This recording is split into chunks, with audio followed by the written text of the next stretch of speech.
Your voice, your opinion, your community. Fact TV, free speech protected.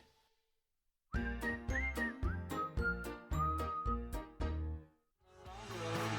around, secrets in the shadows, lost and found.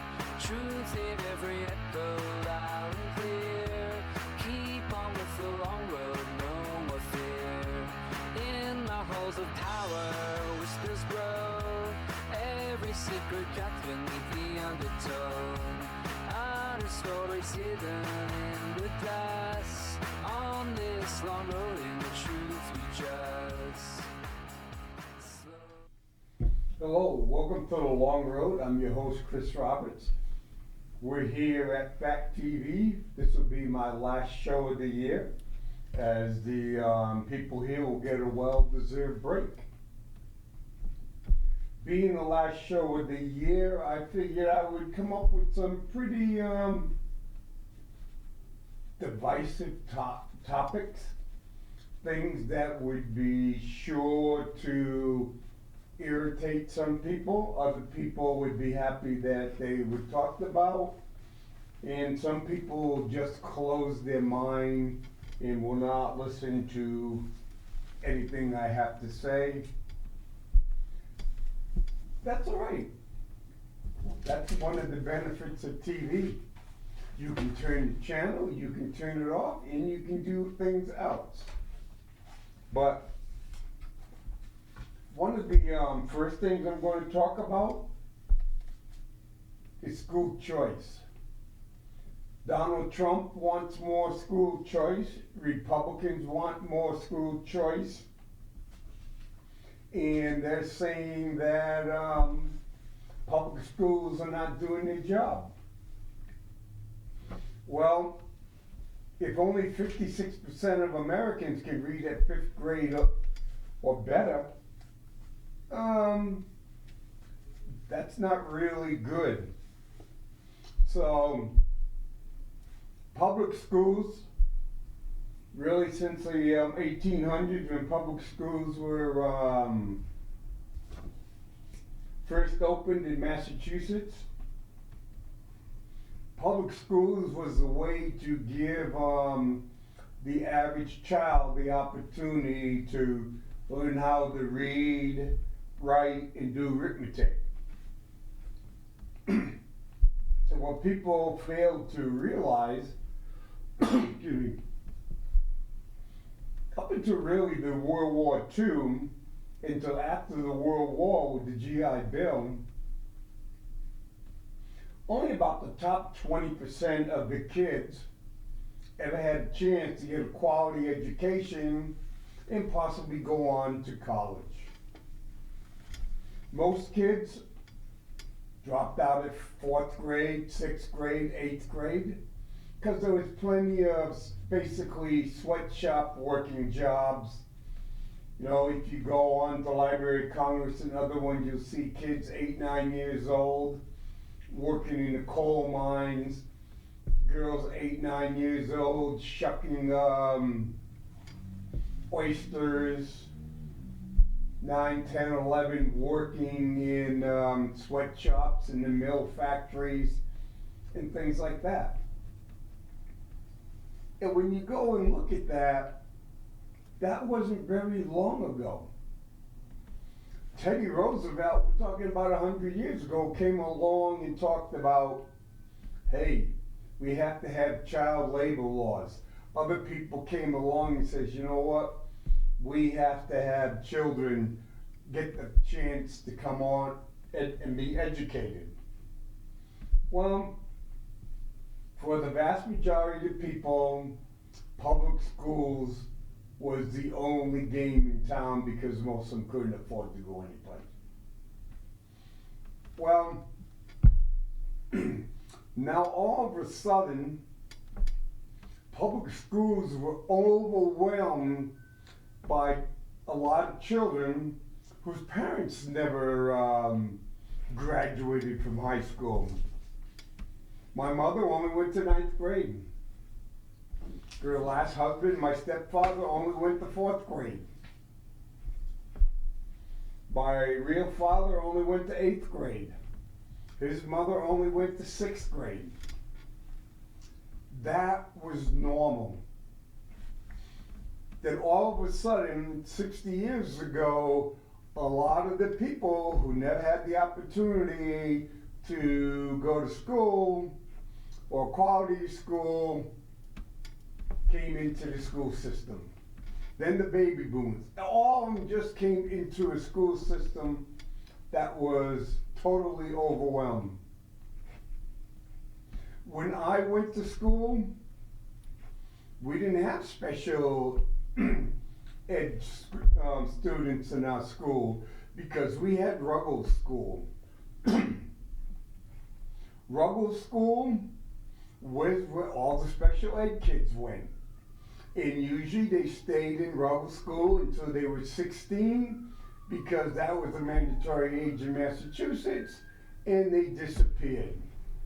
I remember in my 12 years of going to school, I think the only 2 special ed kids I saw were both blind, but they were doing extremely well.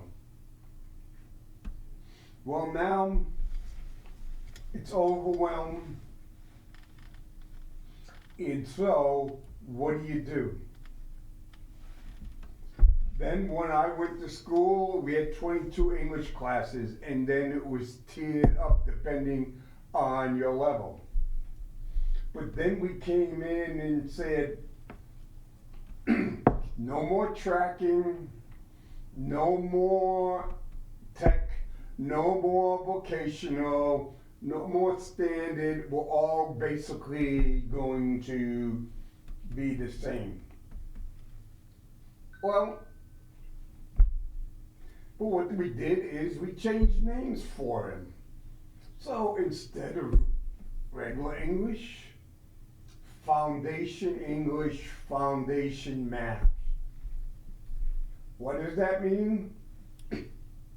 Hey, you meet the basic minimum requirements and you took your English course and you took your math course, but something that wasn't really going to serve you very well once you graduated school.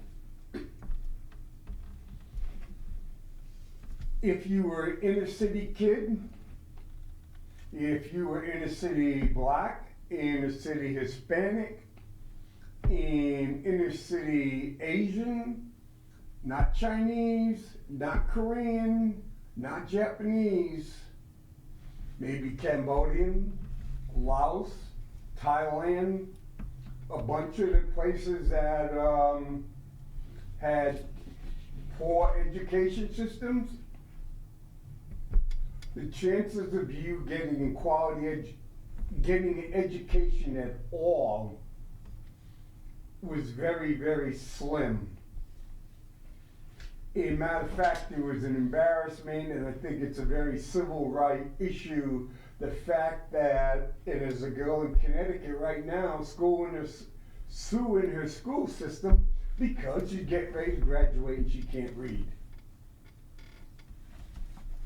Because you go in Chicago, Atlanta, New York City, Boston now, they go, well, Massachusetts, well, we got some of the kids that can't make it.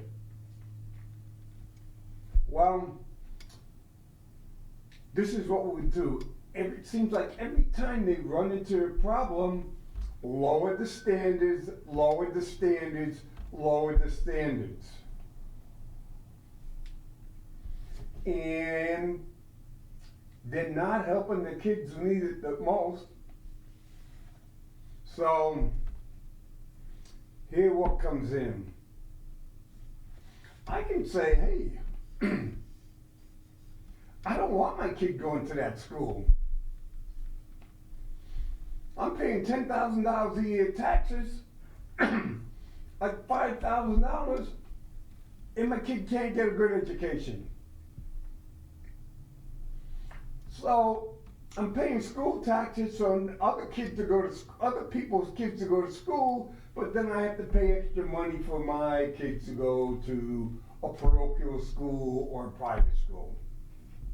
So what happens? We come up with charter schools. charter schools are public schools without all the same requirements of public schools. Some are really crappy and shouldn't even be called a school. Some of them are used to take advantage and say, hey, we got state money, we got government money, let's just take the money. We don't have to worry about the schools. Other ones that are really good, extremely good. And you can say, hey, we'll pay $6,000 to this public charter school, while in the meantime, it costs $18,000 to go to a public school. So I say, wow, we're saving the taxpayers money and my child's getting a better education. Well, charter schools have advantages. They get to pick and choose who they take. Public schools don't. They have to take everybody that comes along. No matter how bad their problems or how bad their educational needs are. But there's other things. Anytime politics gets involved, there's always self-interest. There's teachers' self-interest, there's parent self-interest, there's politician self-interest, there's business self-interest, and a lot of times in the whole debate, children's self-interest is not necessarily talked about. So here's one of the little things about education. The annual education budget in the United States paid by us taxpayers is $607 billion. That's right, $607 billion is paid for education. Okay? That's from the National Center for Education Statistics. Of that 607 billion, about 55% or 322 billion go to instruction. So it's like saying, hey, less than every 60 cents of every dollar that is raised by the taxpayers for education goes to teaching your, my, and everyone else's children. Just think of that. Where does the 40 plus other cents go to?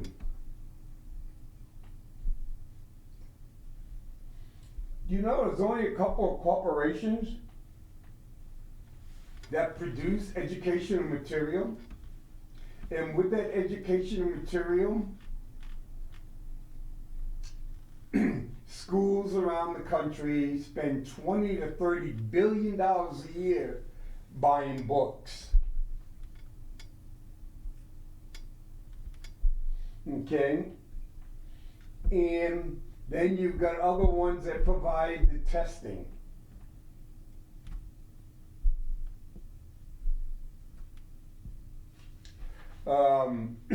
There's a Parsons, P-E-A-R-S-O-N, is the largest test assessment corporation in the United States. It does the National Assessment of Education Progress. It does the GED. It does the Stanford Achievement. It is also one of the world's largest textbook publishers.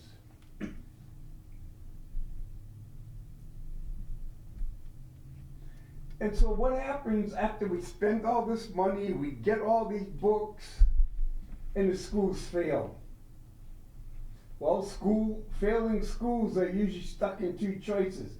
The one they're taken over by the state, or they're required to merge into another district. Or a company can set up a charter school and receive the same per student payment that public school gets to run the school, about 11,000 on average. This one right here would fail the truth meter test because a company sets up a charter school and receives the same per student payment that public schools. For example, in New Hampshire, charter schools are set up. A lot of them are not by public corporations or companies, and charter schools get less money than regular students get. In Michigan, charter schools cut instructional money, raised administrative costs, and came out ahead by $366 per student.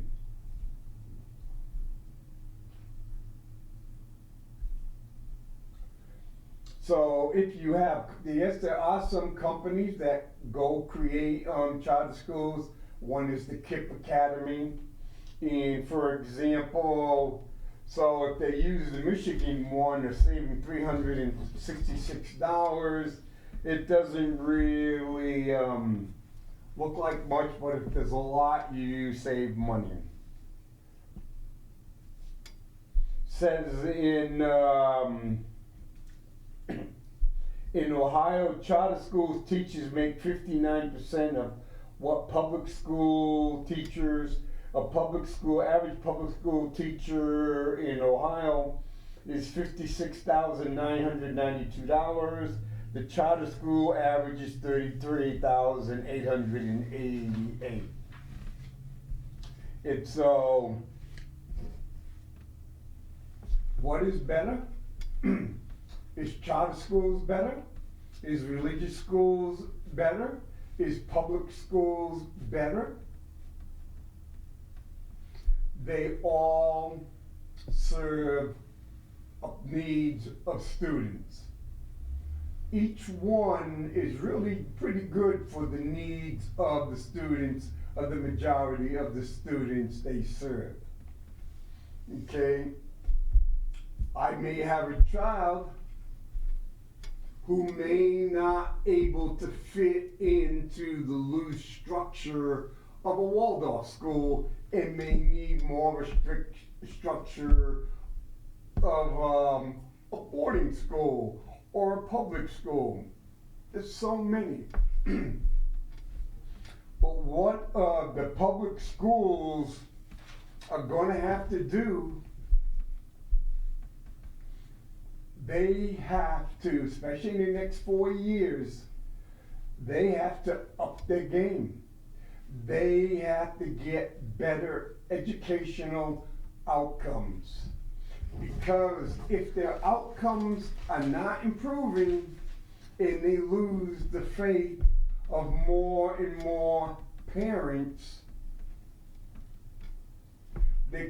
more and more parents are going to go to the charter schools. When we talk about the salary and expense of a private school teacher against the public school teacher, well, the public school teacher, we do really well for our teachers in Keene. We contribute to, they contribute to, but we contribute to a retirement fund. We help fund a life insurance program. We help fund healthcare program. We have helped people pay back their student loans, help people on educational expenses to get an advanced degree. That isn't done in charter schools. And so then what happens? As in anything, if you keep creating more and more and more charter schools, they're not all going to be top 10 schools. More of them are going to be crappy. And more and more of them will fail like they have been around town. Some of them, the quote unquote, the people who run the charter schools, you may say, hey, Where'd the money go? Where'd the financial go? So we got to get together and understand it's a competitive market now for your children. As parents, your number one priority is to get the best education for your kid, because you want the best education so your kid has you feel that your kid has a really good outcome. If your kid doesn't get a real good education, why do you stay there? You know what? This is not a black, white, red, or anything. All parents basically want a better education, and secondly, now they want the opportunity to send their child where they can get the best education, where they believe their child can get the best education. So right now, when you have Donald Trump coming in, you have the New Hampshire House, Senate, and governor's office, all Republican. Public schools, they have their option. They can complain about how it's unfair that taxpayer money is going to non-public schools. Charter schools are public schools, but they get paid less, but they're still public schools. But there's Catholic schools, there's private schools and things like that. So public school has to do a better job of getting better outcomes, so the parents will realize the opportunities that public schools provide to their children.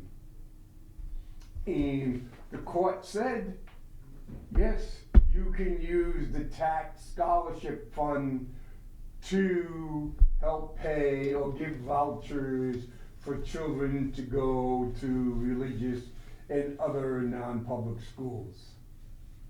So it's all about, I said, upping your game and getting better outcomes. Now we'll switch. Well, let's go to the last election. Okay, there's all kinds of stuff out there about Harris supposed to be spending, giving Oprah Winfrey $1 million, giving just a bunch of different people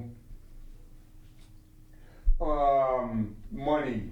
Some are saying that she gave money to Beyonce and things. Do you really think, well, one, that is something wrong if you're over there asking people to donate money to you and you take that money and say, Oprah, can you come to see us? Well, we'll cover all your expenses. Or Beyonce, can you come to see us? We'll cover all your expenses. Three Stallion, and there was a number of other ones, and the list went on, saying, hey,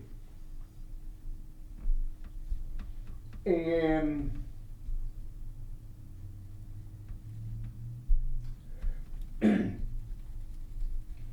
there was 19, according to Vanity Fair and Celebrity Net Worth, there was 19 extremely wealthy singers, athletes, actors, and other individuals, really wealthy individuals that endorsed Taylor Swift, that endorsed Kamala Harris.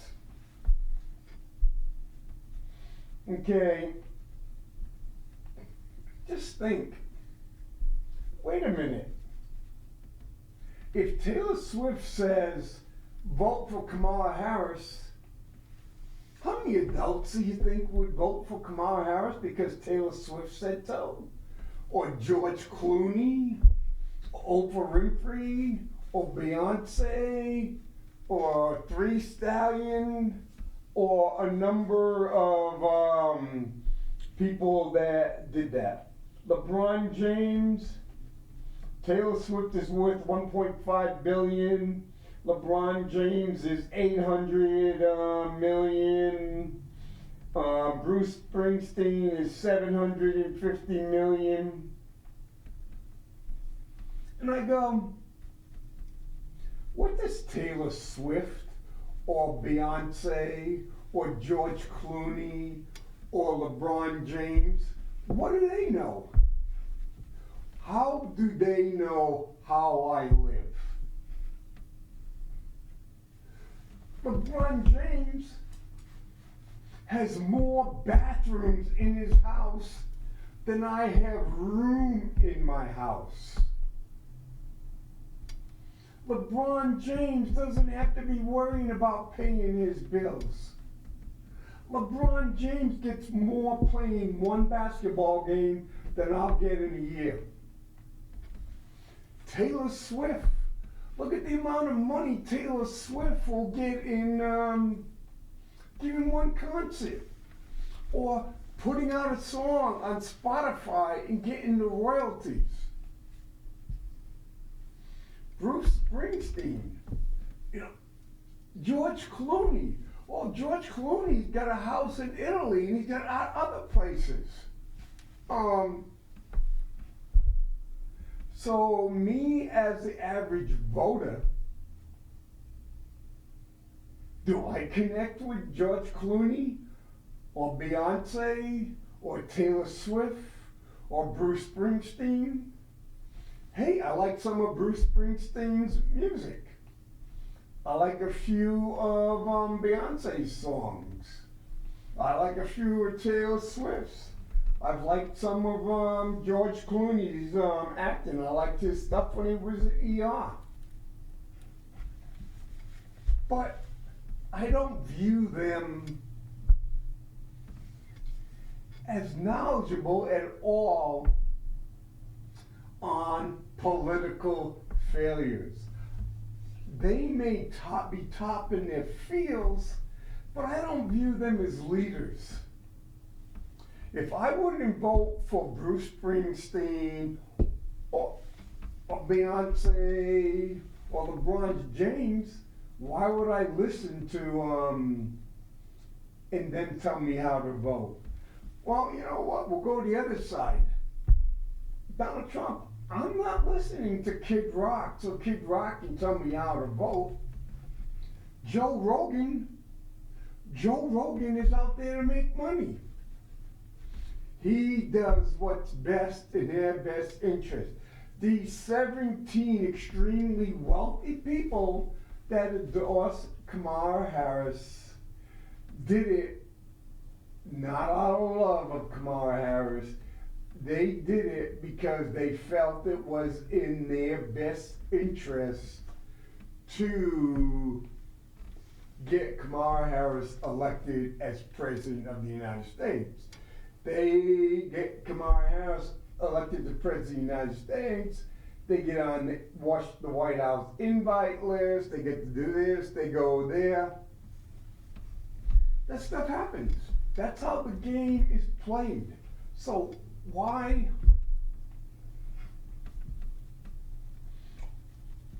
And so, isn't it something about Taylor Swift saying, you know, Mr. Roberts, your wife, your daughters, your voting age grandsons, you're really not knowledgeable enough to really make the proper decision on your own on who to vote. I am more knowledgeable about this than you are, than your wife is, than your daughters are, than your grandkids are. So listen to me, stop and listen to me. This is what's in your best interest. Vote for Kamala Harris for President of the United States. Uh-huh. Or George Clooney doing those coffee machines on TV. A coffee machine. That could easily cost a couple of $1,000. How many people do you know have a coffee machine that costs about a couple of $1,000? Oh, it got espresso, it does all this kind of stuff. It's really great. But how many people you know that can afford that? Oh, I might be able to afford the coffee machine or the espresso machine. I might like the espresso machine because someone gave it to me, but I can't afford the beans and other material that goes along. And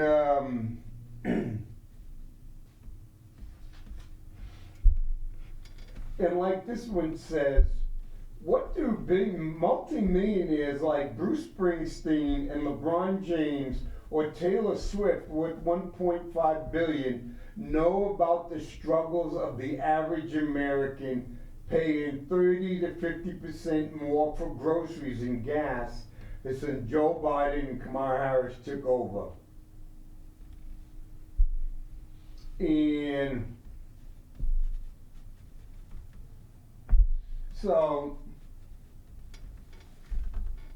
you get these wealthy celebrities, you get these really wealthy endorsers, influencers.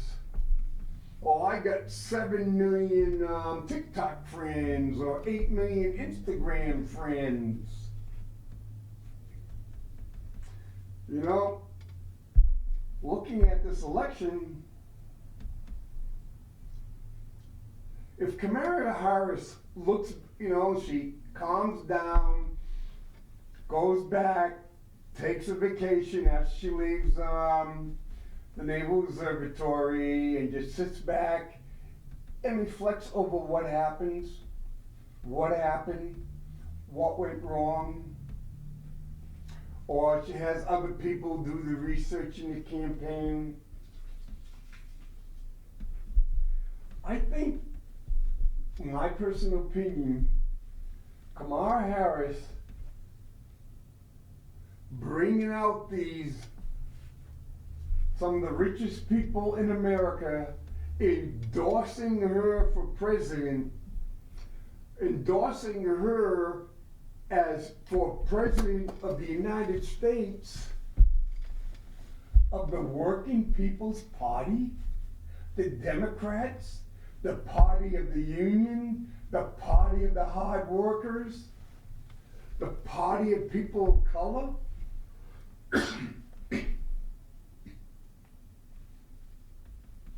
I think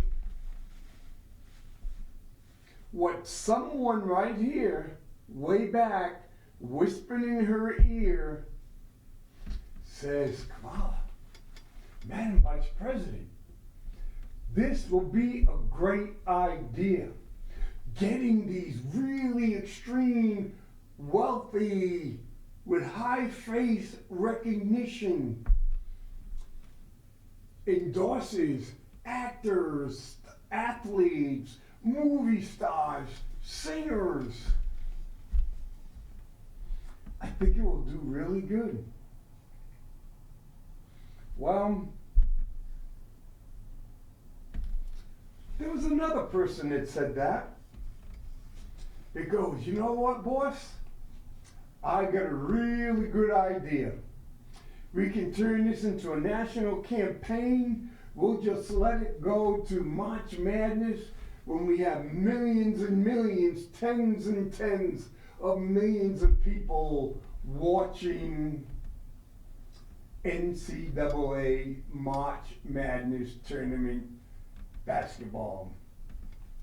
Well, when these endorsers showed up, it was Kamala's Bud Light moment.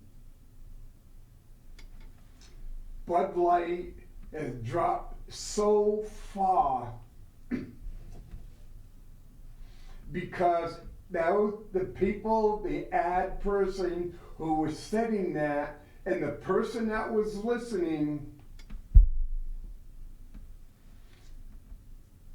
didn't realize or didn't understand the personal connection between the average American person who goes, works 30, 40 hours a week, comes home dirty, wants to sit down in front of the TV, pops his leg off, and pop a Bud Light. They did not understand that connection. And the person that was doing some of the things for Kamala Harris's campaign did not understand that connection. Hey, I'm LeBron James, okay? I'm going to ensure that my son, who's not even one of the best 60 players available, is going to get drafted by my team and get to play on the same court as I am at the same time. How many of us would like to be able to do it for our children? You know, like you used to work for these companies and say, oh yeah, that's my son. As soon as he graduated out of college, he's going to be CFO or he's going to be vice president. Average American doesn't do that. Hey, look at my car, $200,000. Ooh, average American might get 10, 12 clunkers for that over their lifetime. May never even get to buy a brand new car. Look at my house, 32 rooms, 17 bathrooms. Average American doesn't come close to that. Look at my villa in Italy. Average American doesn't even, a lot of them don't, hey, a trip may be up to northern Maine. Hey, might get down to Disney World. Okay? No, there was no connection between the general population and the general group that would normally vote Democrat, between those wealthy celebrity endorsers and the average Joe and Mary voter in the United States. Were they turned off? Yes, were they turned off. How do you know they were turned off? Look at the number of people who voted. A lot of them didn't go out and vote for Donald Trump. A lot of them stayed home, or if you look really closely down ballot, a lot of them still voted Democrat, but they didn't vote for Harris. And so now I am going to talk about one that may burn someone's butt or whatever, but it needs to be talked about. And because it's so much misconception,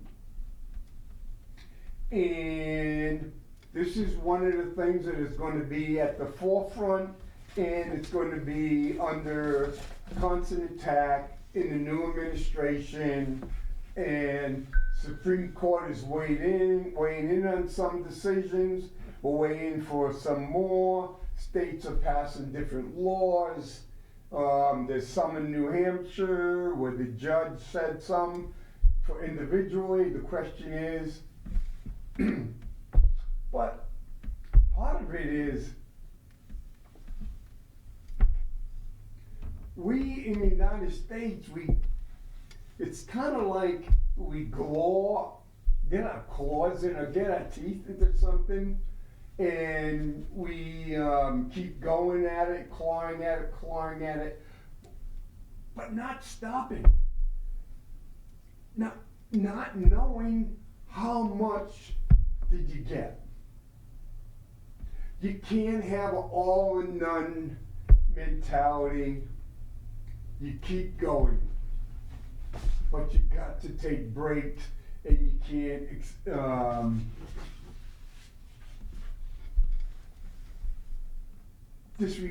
disregard people. Okay, LGBTIQ plus or L, and I'm going, what the heck is this?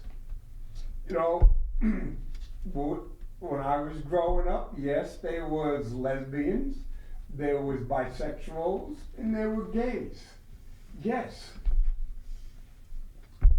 Were we very nice to gays and lesbians? No. Did we have names for them in junior high and high school? Yes. Don't wear yellow on Thursday. There was all these codes and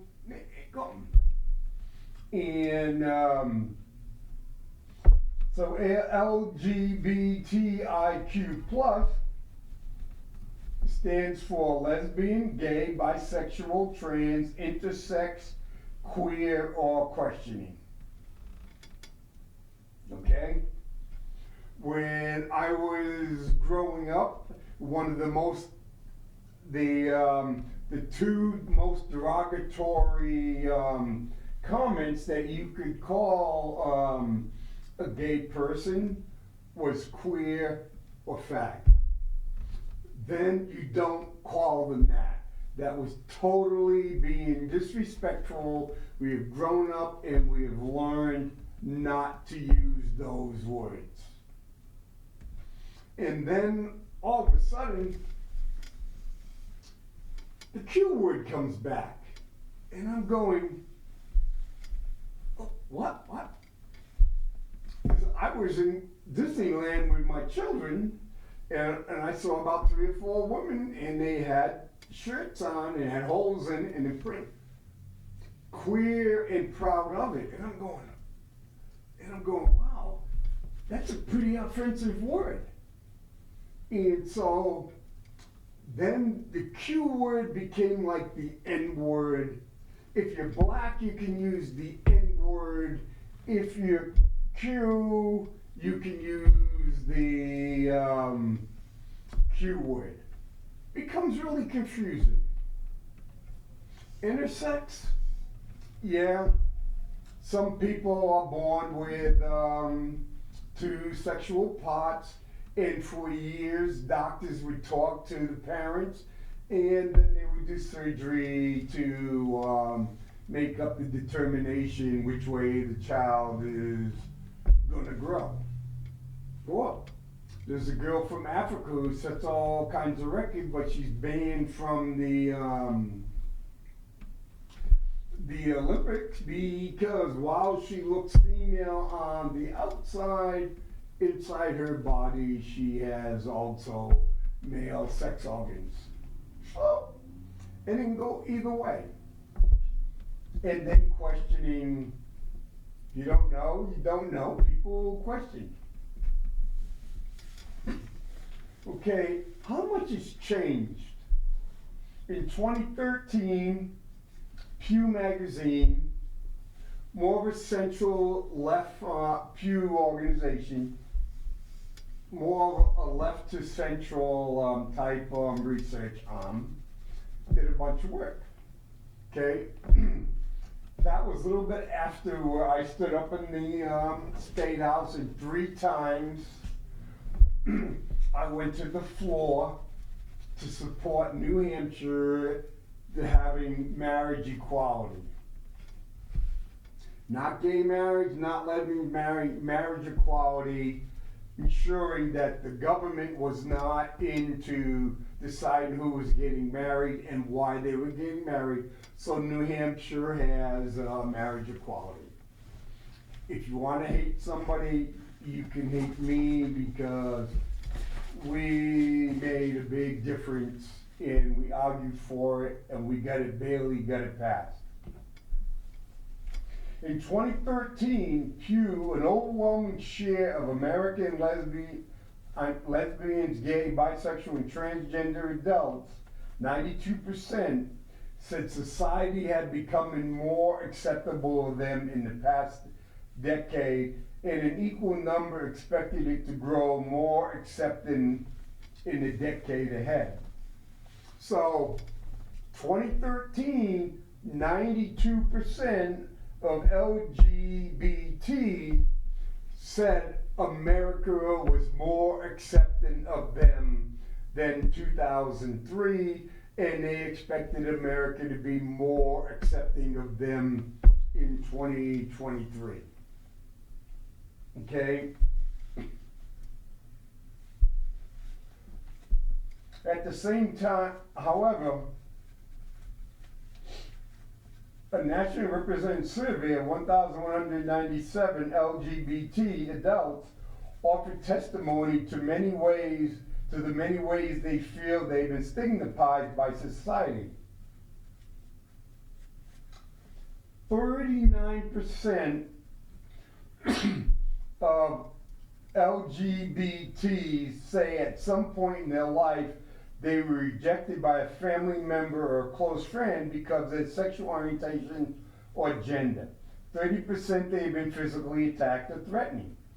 29 said they have been made to feel uncomfortable in a place of worship, and 21 said they had been treated unfairly by an employer, and 58% said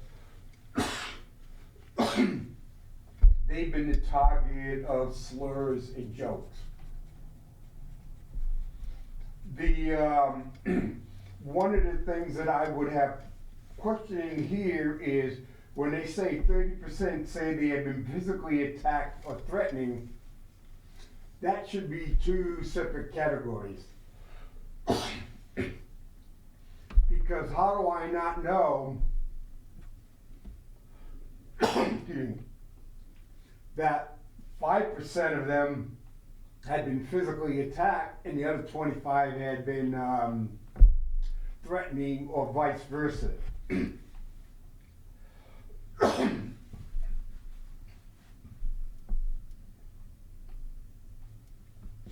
Also, just 56% said they had told their mother about their sexual orientation or gender identity. 39% had told their father.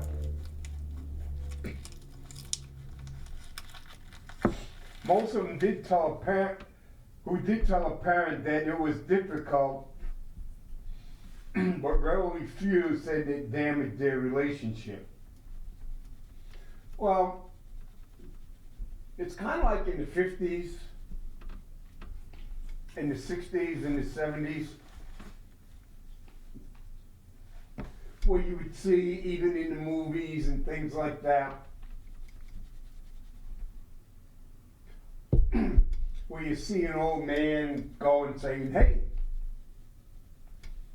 I don't want my daughter marrying any, and I'm not putting up with it. I'm not putting up with it. And we kept going. But you know something? Because they would criticize oh yeah, look at Smith's daughter over there. Yeah, she married that. And they would go. And sometimes they'd use a stereotype for Portuguese, stereotypes for Italians, Polish, Canucks. They would do all those things, French Canadian. They would be yelling, saying, I'm never going to let my daughter do that. Look at those guys. How could he? How could he? How could she? How? Look at that. He's got a gay son. She's got a lesbian daughter. Would never happen in my house. I'll be throwing them away. But you know what changes? I don't think people realize how much grandchildren change things. When you put a grandchild in a bigoted's hand, when you put a grandchild in an Archie Bunker's hand, and you go and look in the eyes of that baby, and you go,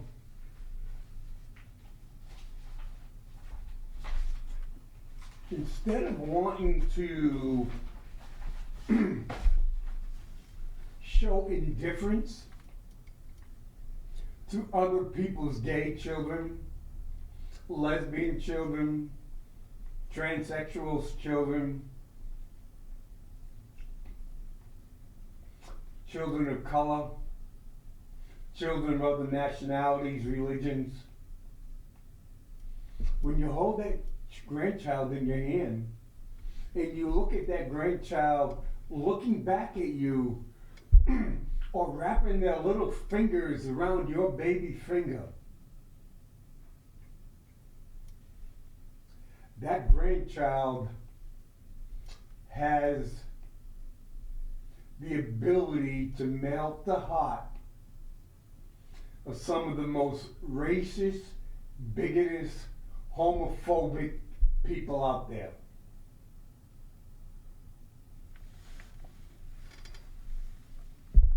And so, but when you look at it,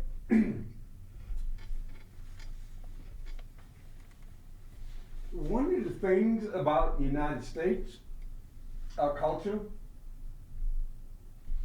we accept people that look like us, act like us, think like us, do things like us. We like to claim that we're really an independent society. We're not. We want everything to be the same. We want everything to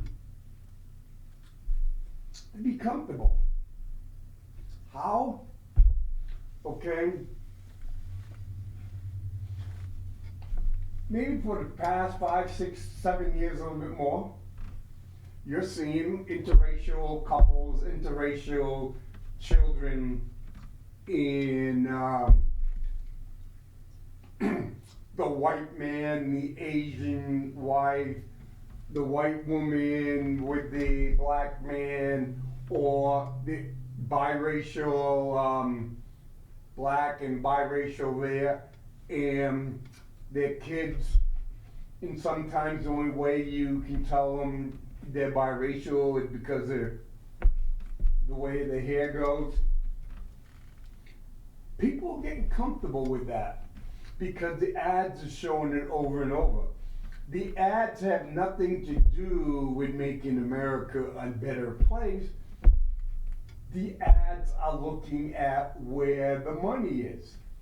The advertisers are seeing the people they're showing on TV have money. They're buying houses, they're buying cars. And so that's why it's changing.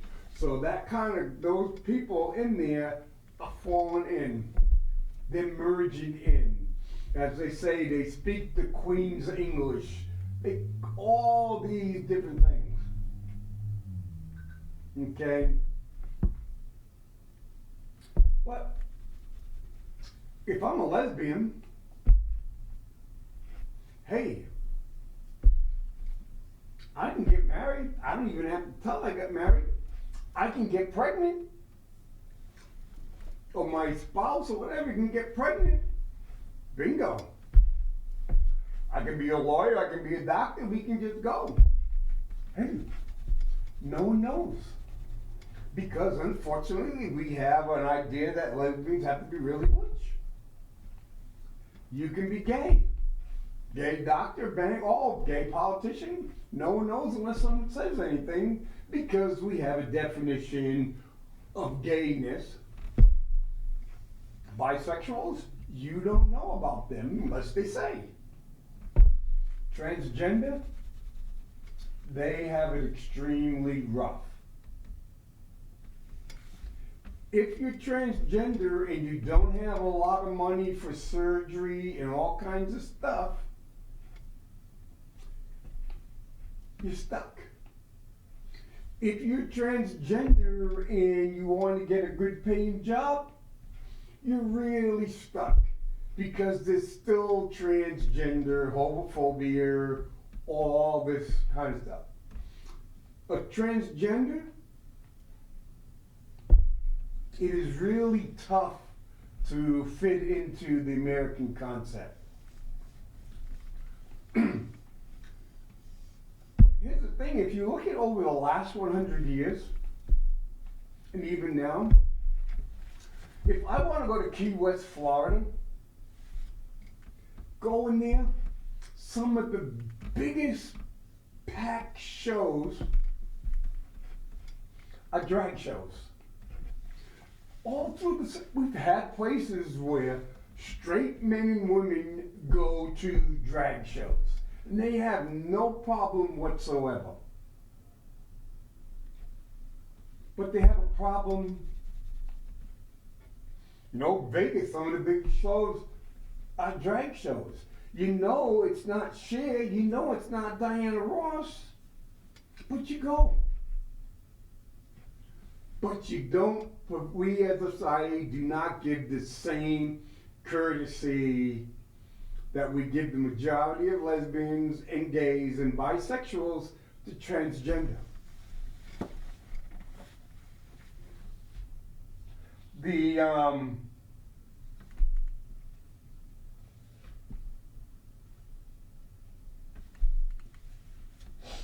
I don't get about a minute and a half, but really to go real quick, and I can bring it up for another show. In New Hampshire,